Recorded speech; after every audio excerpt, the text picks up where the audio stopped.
Hi, this is Courtney Starhart, and I'm here to talk to you today a little bit about the Divine Feminine.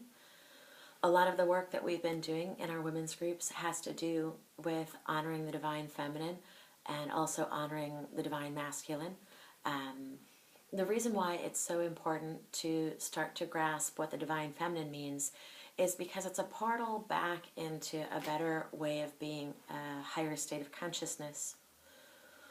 One of the reasons why the medicine people and the herbalists and the quote-unquote witches were murdered before everyone else was because of the knowledge that they carried of the kind of sacred, perennial wisdom of the earth. So the wisdom of the Divine Feminine is a more quiet type of wisdom. It's a beingness rather than a doingness.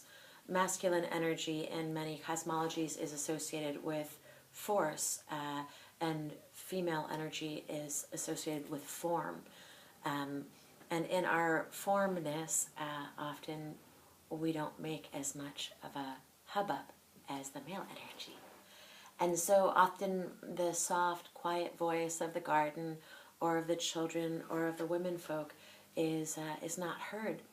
And so I'm trying to help to guide women and hold space for them to develop that space for themselves, as well as men. Primarily, it seems to be women, though. The good news is this is basically an ancient shamanic portal. And so that you know, I was raised Christian, and I love Jesus just as much as anyone else, but I believe that Jesus was a profound mystic. And so if we have any issues as Christians with developing our own inner intuition and mysticism, I'm confused by that because I believe Jesus was a great mystic. And looking at the culture of the times, I believe he did also honor the Divine Feminine. At any rate, I don't want people to be scared or turned off when I use words like shamanism or mystical or Mother Earth, because sometimes I think the machine, more than anything else, has portrayed Native Americans and other people as being devil worshippers, when if you look at the fruits of our actions as Native Americans, you would see that this place was really beautiful before the conquest and before the monetization of our natural resources. And so I'd like people to really look at the fruits of our actions in that sense and try to not be in judgment. I think it's time for us to set aside all of that judgment because, again, that illusion of separation is part of the machine and it's not in balance with the earth. Mother Earth loves all of her children, and well she should. The birds and all of the little tiny creatures and us and the four-leggeds and the trees and the plants, everything is a part of this big, beautiful hostess that we have for our life. So the portal into shamanic practice is actually nature, the sacred aspect of nature, the symbolic aspect of it, and working with that is one wonderful portal into your personal power. If you need to ask a question, you need to make a prayer, whatever it is that you pray to, you can go out in nature and connect with things. And start to hear answers to your prayers, but with a quiet mind and one connected to nature. We see that in a lot of books like the Celestine Prophecy, for example, which is a big recommended reading of mine. Even if you read it 20 times, read it again and look at everything it says in the context of your life today. It's a powerful book. And there are other books like The Toe Bone and the Tooth and Women Who Run with the Wolves, all kinds of things to plug us back into the Divine Feminine. It's really important right now. We're going to have to shift into a different type of consciousness in order to save our skins. If we don't start acting as one, essentially, as humanity, and especially as Americans, then we run the grave risk of not being able to turn things around. And it's time for us all to come together, and the easiest way to get to that heart space where we see each other as friends rather than potential enemies or potential conquests or manipulations and agendas, we have to start to learn to work together. And in our women's groups, we are doing that. and with different ceremonies that we're undertaking, we're also doing that. So I want you to know that the divine feminine is our way of balancing out the crazy world we live in. Right now, there's an imbalance in the world of these masculine energies, which doesn't mean anything against men. We're just talking about pure energies.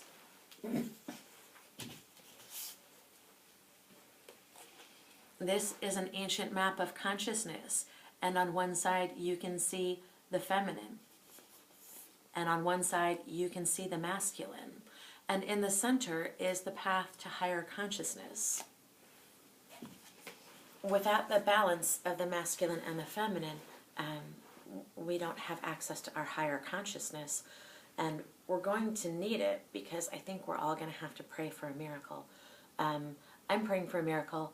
I'm standing in my space in my own country rather than running away, and rather than taking a spiritual bypass and saying, ooh, we can just manifest anything we want from the vortex. Hey, guess what? Buck up. That's why we have shovels. Gardens don't get made on their own, and children don't get raised without a family. We need to all come together in our homeland, in our yards, and with our families and our neighborhoods, and start doing the right thing. So, a lot of that has to do with the divine feminine. It has to do with collaboration. It has to do with community. It has to do with all kinds of things. That the machine, or that, prevalent kind of energy of the harsh masculine, it's coming to a close now. And as it is, we need to change our minds. The way into that is the divine feminine. It is not in dishonoring men and being angry with them, but rather just really focusing on what we need to do as women, and as mothers, and as families, and as people who want to take care of the earth. The machine put a hit on all of the people who were guardians of that knowledge all over the planet. And I understand on this continent, which was once called Turtle Island, that the people were hit really hard. A lot of it by disease, and a lot of it deliberate, like genocide. And the people who were the guardians and the safekeepers of this traditional knowledge were often the hardest hit. But that happened all over the planet.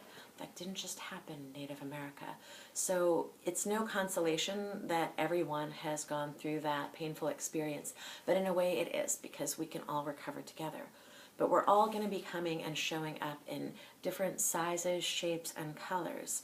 And we need to not be in judgment on each other about how we look, because again, that's that machine thing, that harsh masculine energy.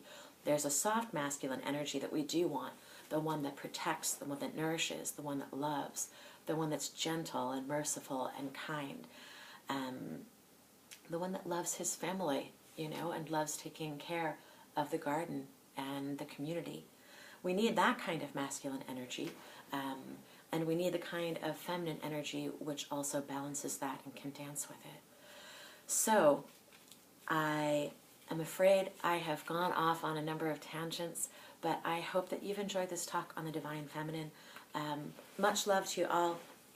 Big Mama wants us to be in our heart space, and to be in a place of love and honoring each other, and not running away and taking the spiritual bypass. Okay, so let's all try to come back to our home territory here, and as Americans, let's try to change our lives and plan out a new life where better things are possible.